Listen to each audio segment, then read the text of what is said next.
Salut tout le monde, c'est Sepsis, on se retrouve pour un nouvel épisode sur le donjon de Naulbuck. Dans l'épisode précédent, on avait pas mal combattu, on avait découvert aussi qu'il pouvait y avoir des énigmes sympathiques. Et puis voilà, on continue. Et Midrantir. Il avait une épée sur lui. Bon acier. Sa poutre. Ouais, apparemment le métal a subi une bonne trempe à l'huile de bouc. Et puis l'acier a été bleui au trityl. C'est du boulot d'artisan nain.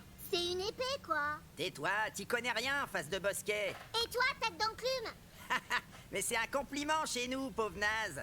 C'est bizarre quand même, cette épée dans le tripot. Tiens, il y a une petite étiquette dessus. Midrantir, dépôt pour 1000 pièces d'or. Peu importe, on a la reconnaissance de dette. On peut retourner voir le sorcier au carré VIP. Moi, je garde l'épée. Ouais. Peut-être faudrait-il enlever cette étiquette. On nous a demandé d'être discret. Non? Personne m'écoute là.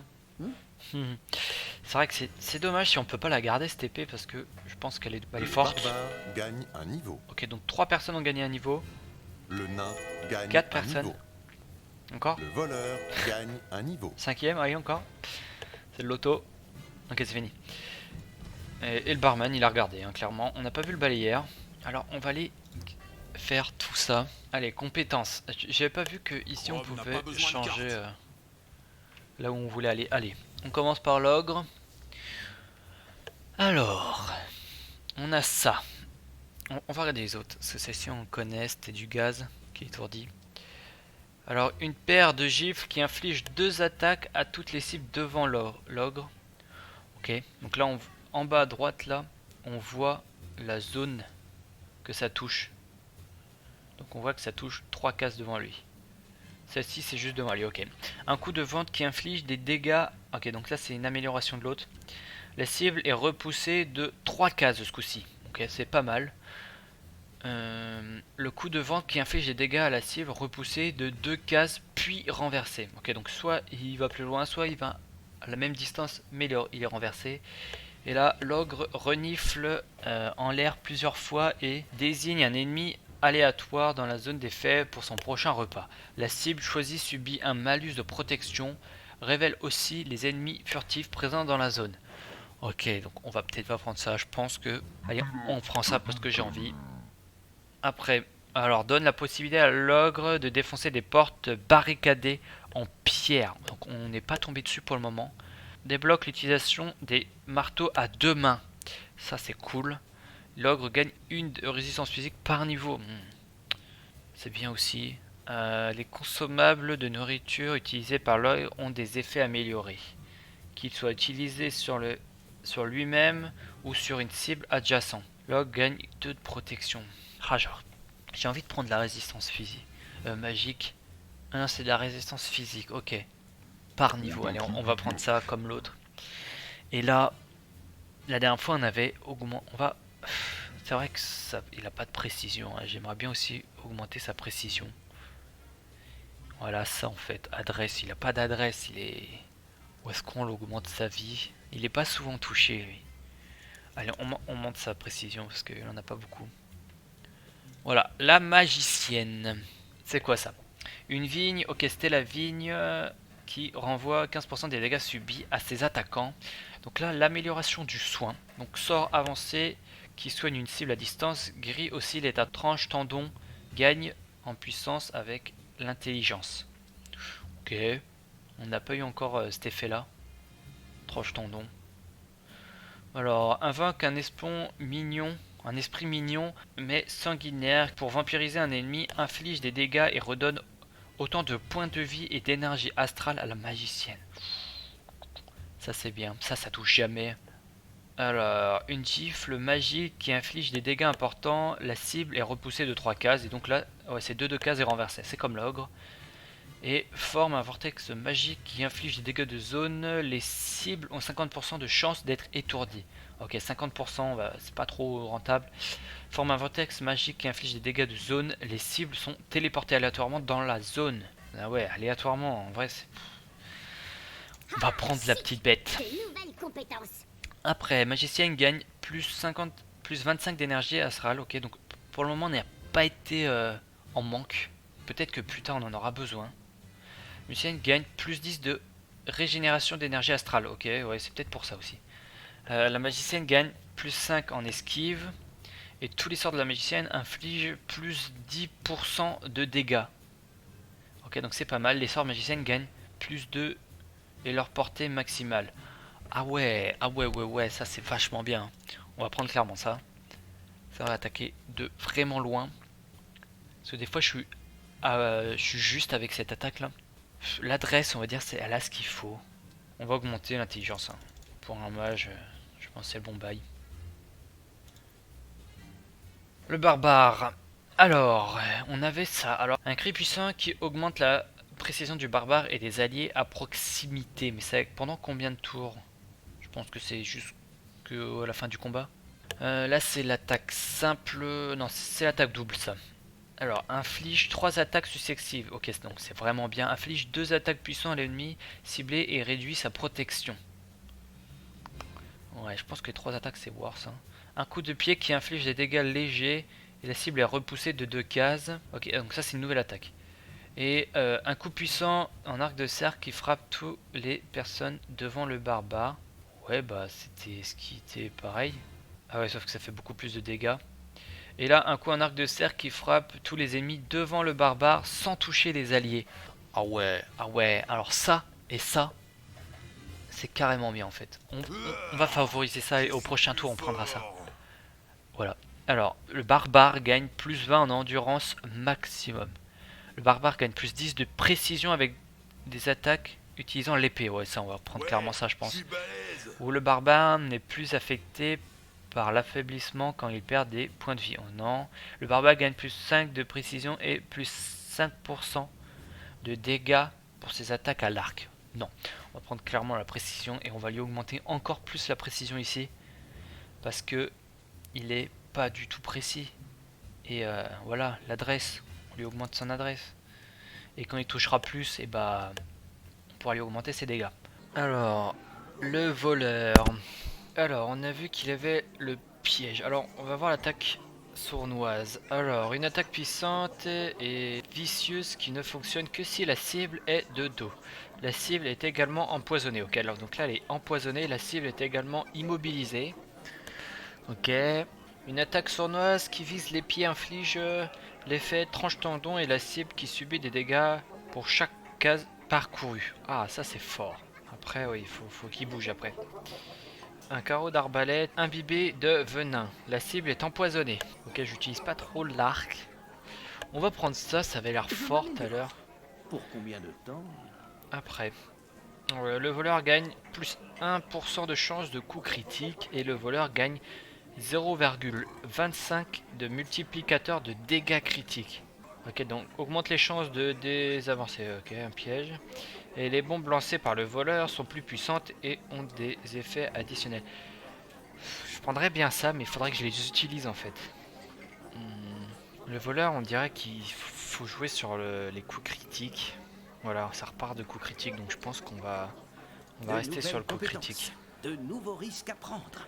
Alors, l'adresse, la précision et l'esquive. Hop. Bien sûr. Voilà, hop, on verrouille tout ça. Il reste le nain. Augmente les chances de parer ok, non, ça je voulais pas, je crois. Inflige des dégâts importants à tous les personnages autour du nain. Inflige des dégâts à toutes les personnes autour du nain. Les cibles ont 50% de chance d'être étourdies. Ok. Ça. Une insulte bien sentie qui retourne la cible vers le nain, la décourage et l'incite à vous attaquer. Ok. Le nain fonce vers l'avant et inflige des dégâts en bout de course en fonction de la distance parcourue. Eh, c'est pas mal ça quand on est trop loin. Faut juste s'aligner à lui. Bon, le nain gagne plus 3 de résistance physique et magique, c'est pas mal aussi. Et ça c'était bien, c'est pour gagner plus d'or. Le nain gagne plus 4 points de vie maximum par niveau. Cet effet est rétroactif. Le nain gagne plus 10 de parade et ne peut être renversé tant qu'il est en posture défensive. Ouais.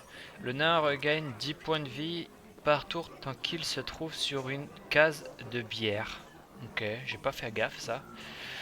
On va en faire, Dégagez, on va refaire les je points suis de trop vie. puissant. Et constitution, il a pas mal de constitution. Je pense on va rester sur la force. On va faire la force. Et puis le prochain on fera la constitution. Voilà. Donc on a fini pour les compétences, donc on y retourne. C'est parti. Noble archimage consultant, voici votre reconnaissance de dette. Ah, très bien. Détruisons cela immédiatement pour réévaluer l'indicateur de risque qui pèse sur l'évolution indicielle de mes activités de conseil. Donc, au sujet de l'amulette, Ah, je sens d'ici le fumet incomparable du lait de brebis fin fermenté dans les outres en peau de morcheleg. Ah, c'est comme si on avait renversé les poubelles d'un restaurant pour gobelins. Oh. Nous sommes heureux de vous en faire présent. oui, et puis, ça soulage. Si seulement on pouvait se rouler dans les fleurs maintenant, ça ferait peut-être passer l'odeur. Je dois reconnaître que malgré votre intérêt pour des sujets totalement éloignés du lactosérum et de la présure, vous avez un certain talent. Noble sorcier, je crois que nous avons terminé vos quêtes respectives. Ouais, même que c'était bien la misère de faire ces boulots pourris. Autant embrasser un poney albinos. Ça peut s'arranger. Et d'ailleurs, ça te ferait le plus grand bien. Mais bouclez-la! Peut-être que vos splendeurs arcaniques pourraient enfin étudier notre problème. Mon ami, je crois que ce collectif exploratoire s'est démarqué de la moyenne mobile des accomplissements aventuriers standards de la caisse des donjons. Peut-être qu'il manque un peu d'affinage, mais la pâte est prometteuse.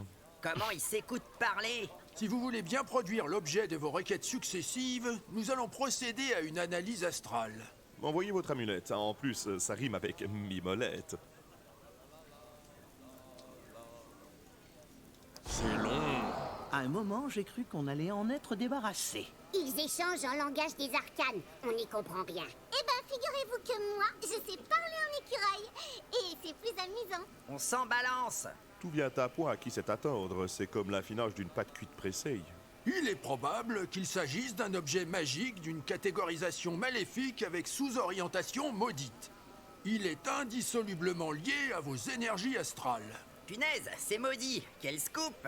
L'objet est au service d'une déité du plan astral chaotique démoniaque, mais nous ne pouvons pas nous avancer davantage sur cette problématique. Le cahier est trop épais.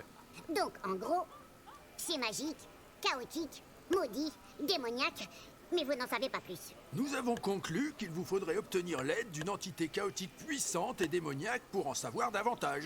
Demander à un démon. Là, dit comme ça, je le sens pas trop. Je renouvelle mon offre pour monter la garde à l'extérieur du donjon, même sans toucher ma part. Bon, les démons, vous savez, c'est comme les fromages. Il n'y en a pas de pareils, ils ont des formes très diverses. Il se trouve qu'au 4e étage réside un démon qui pourrait sans doute vous renseigner. Il a été capturé par malédiction et ne constitue pas une menace immédiate. Cela semble quand même dangereux. N'y a-t-il pas un autre moyen? Ouais, par exemple, on met un coup de hache sur cette saloperie d'amulette. Le problème n'est pas l'amulette, mais l'entité démoniaque qui est derrière tout ça. Il vous faut remonter aux sources du mal, au pis de la vache en somme. Bon, eh bien, il faut qu'on explore d'ici jusqu'au 4e étage. Sauf qu'il y a un problème.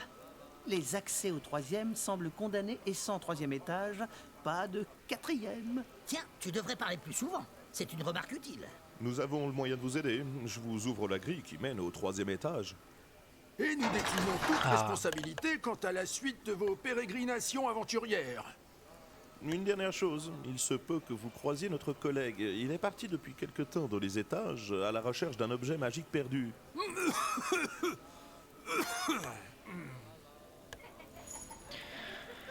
Ok, cool. Et bah, on y go. Hein. Ah, ça sent les peaux vertes ici. Ça empeste le gobelin. Combattre. J'aime pas les gobelins. Ils sont sales et ils mettent le bazar partout. Et puis, ils coupent les arbres et font des choses avec les écureuils. Dit comme ça, tu les rendrais presque sympathiques. Mais ce sont mes pires ennemis. Ils creusent dans tous les sens, ils attaquent nos mines et volent notre or. Laisse-moi deviner. Il dit que c'est bon à manger? Toi, tu fais des progrès en ogre. C'était pas compliqué. Oh, le décor il est sympa aussi. Ça change. Il y a un petit mot dessus. Pas le sambouille, c'est fermé. Eh ben, tu ne crochettes pas? C'est étrange. La forme de la serrure ne ressemble à rien de connu. On dirait un assemblage de plomberie. Dis plutôt que t'es aussi doué en crochetage que moi en tricot pour poney. C'est bien pourtant de tricoter pour les poneys qui ont froid l'hiver. Sur ma fiche de perso, je n'ai pas mis de point en crochetage. Je suis un voleur, pas un cambrioleur. Il y a une pancarte. C'est écrit « Suite à des excès de boissons, l'accès au 4e étage est condamné jusqu'à nouvel ordre. Si vous ne savez pas lire, tant pis pour vous. Signé Revax, intendant principal. » Et voilà, tant pis. C'est dommage, si près du but. Il n'y a plus qu'à repartir à la taverne et attendre la fin du monde dans ce dernier bar. C'est bizarre, les pattes de mouche ressemblent à des dessins gobelins. Attention, je crois qu'on vient.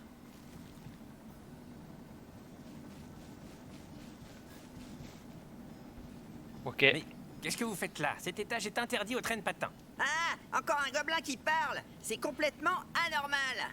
Demi-gobelin, espèce de nabot grincheux. Et je suis l'intendant principal du donjon, nom d'un robinet. Ah, vous tombez bien. On voudrait la clé pour le 4e étage. Et on aimerait bien essuyer nos crampons sur ton visage. Tapez! Oh, vous êtes trop pouilleux pour que je perde mon temps avec vous. Garde, massacrez-moi ces débiles, pour la gloire du maître. Manque un peu d'enthousiasme. Allez hop, c'est l'heure. Ok, donc ils se sont bien séparés. Frappe Autobrooks! Il y a moyen que durant la partie ils dégèlent leurs potes. Ok. Immunisé. Yato! Zapuvili! Ok, ils ont pas beaucoup avancé. Ok, donc là il y a un tireur. Ah ouais, donc il y a des risques de chute à chaque fois que je marche. Ok, ça tombe bien, j'ai pas besoin de marcher pour le moment. Le premier coup est pour moi. On va utiliser ça pour me permettre d'avoir un point d'action supplémentaire. Et avec ce point supplémentaire, je vais donner des résistances. De la résistance à mon groupe. Voilà. Et je vais patienter. Hop. Ton courage! Alors, à moi. Est-ce que je vais pouvoir passer par là au bout d'un moment ou pas? Oui. Donc, je vais... non, je vais l'attaquer. Hop. En plus, là, je vais avoir de l'encouragement. Voilà. On va attaquer 2 fois. Non, j'attaque 3 fois ce coup-ci. Ok, donc là, il faut quand même une forte possibilité de le tuer. Rater, toucher, toucher. Ok. Donc quand même, cette attaque est vachement utile. Là, j'ai des chances de me casser la gueule. On va donc passer par là. Hop. On va éviter la glace. On va étourdir. Voilà, donc de toute façon il est mort. Donc il n'aura pas eu accès à l'étourdissement, malheureusement pour lui. Tu la vois, mon énergie astrale? Non? Rivastak! Alors le nain. Le nain, est-ce qu'on prend le risque qu'il se casse la gueule? Ça c'est un dilemme. De toute façon on va y aller, ils avancent pas eux. On va passer notre tour.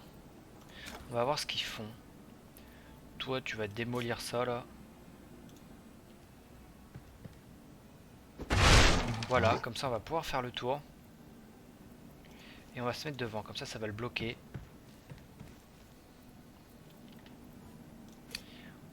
On va invoquer le petit lapin. Je sais pas trop ce que ça fait pour le moment. Ok, c'est comme ça. Ok, donc j'ai gagné plus 30. Bon, ça m'a servi à rien, parce que j'étais full. Et on patiente. En tout cas, c'était très fort comme attaque. Donc à lui, il a avancé. Ouais, il y a quand même beaucoup de range. Ok, ça touche. Le voleur. Le voleur, il peut se mettre là, mais j'ai... Ah, j'aurais dû... Oh là là, faut que je joue en mode voleur quand même. J'aurais dû me mettre invisible. Échec critique. Dommage. Ok, on va essayer de faire ça. Est-ce qu'il y a possibilité de ricocher? On va ricocher. Allez. Voilà, ça c'est bien joué. J'en ai tué un, j'en ai mis un très low. Ah, donc ils ont reporté leur tour. Il y en a deux qui ont reporté leur tour. Ouais. Dommage. Alors c'est au nain, j'avais attendu pour qu'ils avancent, mais ils ne l'ont pas fait. Donc c'est embêtant. Je vais me mettre là et je vais attendre. Et peut-être qu'au bout d'un moment, ils viendront en face de moi et je pourrai leur foncer dessus. On va se protéger. Attends, est-ce qu'on peut pas lancer une bombe? Ah, ça c'est dommage. Ok, donc ça sera à voir ultérieurement. On va se protéger. Donc là c'est à eux 3. Pourquoi ils restent sur la glace hein. Ah, il est tombé. Ah ok, donc eux aussi ils sont pas très doués sur la glace. Et il s'est protégé aussi. Ah, ça va être très chiant d'avoir ceux du milieu. Ok, le voleur prend pas mal de dégâts. Le voleur encore. Okay. Esquive, bien joué. Heureusement que je lui ai mis de l'esquive. Hein.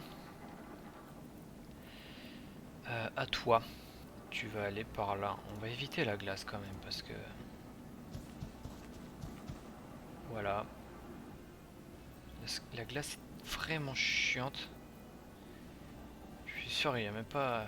Allez, on va en mettre un au moins sur la glace. Ok, oh, il est arrivé jusqu'au bout quoi. Le boss. Donc lui il est mort. Voilà.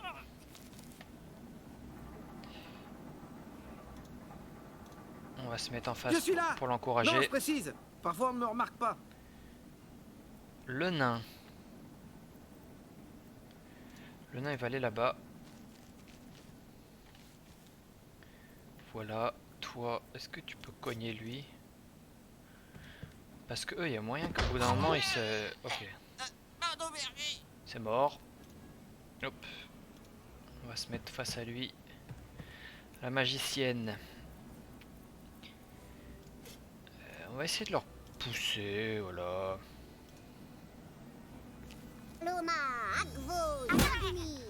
Ça touche. Et on va se mettre à couvert. Voilà. Ok, donc il se ravance. Et il touche. Ok, c'est raté. Au voleur. Le voleur, il va faire ça. Hein. Ah, le voleur est doué quand même. Et on va se mettre à couvert. Ah ouais, couvert derrière une bombe, je suis pas sûr que ça soit la bonne solution. Allez, on va tuer celui qui s'est vautré. Oh là là, c'est un tir de longue distance. Hein. Allez, on va rester caché derrière la barrière. Son l'elfe va rester là. Hein, vu qu'elle a une grosse range. Ok, il est pas tombé, il va réussir à me toucher, sauf si il rate. Même pas mal. Ok, parade partielle, donc que -1. Après c'est dommage que lui il est tout seul parce que... Ah mais là je vais pouvoir faire une attaque de zone avec lui. Ok, frappe handicapante. Et à lui, le dernier... Ok, ils ont du soutien. Hein. Même pas mal. -8, ça va. Frappe handicapante encore. Voilà, à lui... Oh là là, ils sont 4. Aïe. Oh, ça va, heureusement qu'ils font pas mal.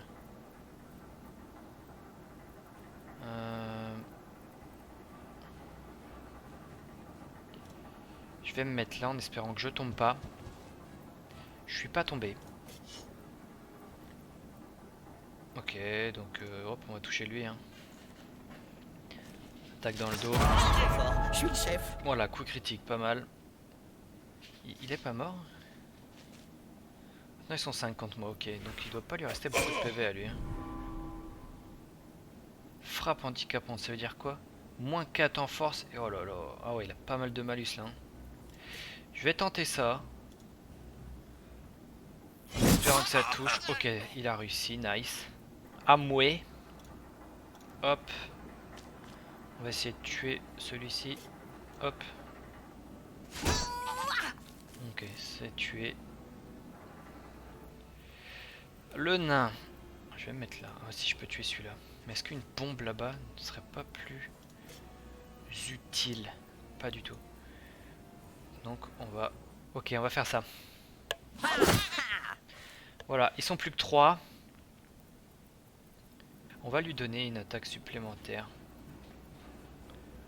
On va tenter quelque chose. Alors, on va lui donner ça.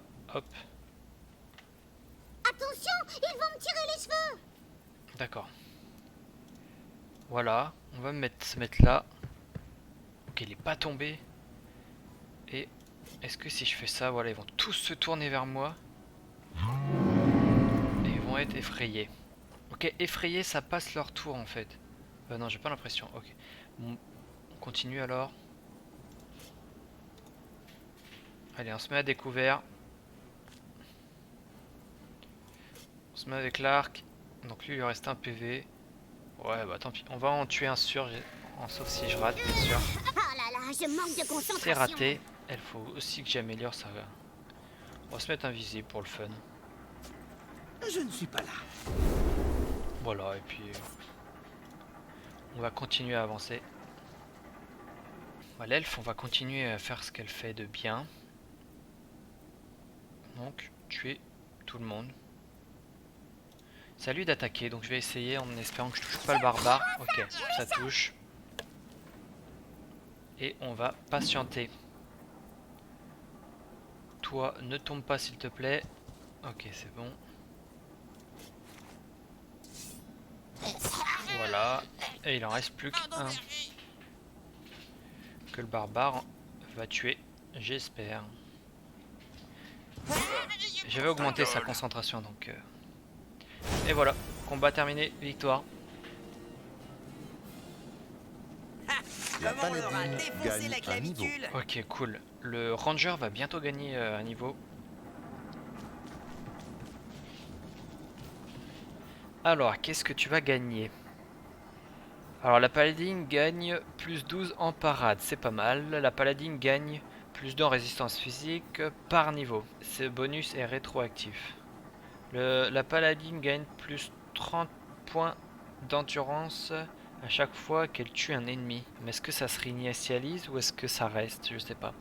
Le paladin inflige 15% de dégâts en plus contre les orques, les gobelins et les trolls. On va augmenter sa parade. Ça va saigner. Parce que après on pourra avoir plus 12 en parade. Et donc pour améliorer son marteau qui était une manifestation du marteau de la justice qui inflige des dégâts, la cible est étourdie. Alors on peut lui rajouter la manifestation. Ok, donc étourdi inflige plus de dégâts sur les morts vivants, les démons et les sorciers. Ok, et inflige plus de dégâts sur les gobelins, les orques et les trolls. Ah ouais, donc il faut vraiment choisir ses capacités. Je sais pas ce qui va venir, je connais pas l'histoire, donc je connais pas encore. Une attaque au marteau dont les dégâts ignorent la protection, la cible subit aussi un malus de protection. Ok, donc ouais, moins 3 en protection, c'est pas mal. La cible de la paladine se retourne vers elle à chaque fois qu'elle inflige des dégâts, confère aussi un bonus de protection. Après ça peut être amélioré, ça faut regarder. Les cibles de la paladine se retournent vers, ok, confère aussi une protection. Et les ennemis autour d'elle sont incités à l'attaquer et confère, ok. Et là, un tour, un allié d'une odeur alléchante qui fait se retourner vers lui. Ouais, c'est pas ouf, hein. On va prendre ça, parce que du coup ça lui coupe sa protection. Et elle rate pas beaucoup. On va lui donner du courage. Voilà, comme ça, ça va lui donner de la résistance magique. Voilà, allez, on continue. On va tout fouiller avant d'aller à l'objectif. Ok, un piège. Faut vraiment faire attention à ces statues là. Bon les amis, on va s'arrêter là pour cet épisode. J'espère qu'il vous aura plu. Merci d'avoir regardé jusqu'ici. Pour soutenir cette chaîne, n'hésitez pas à vous abonner et à laisser un pouce bleu. On se retrouve pour un nouvel épisode prochainement. Voilà, salut!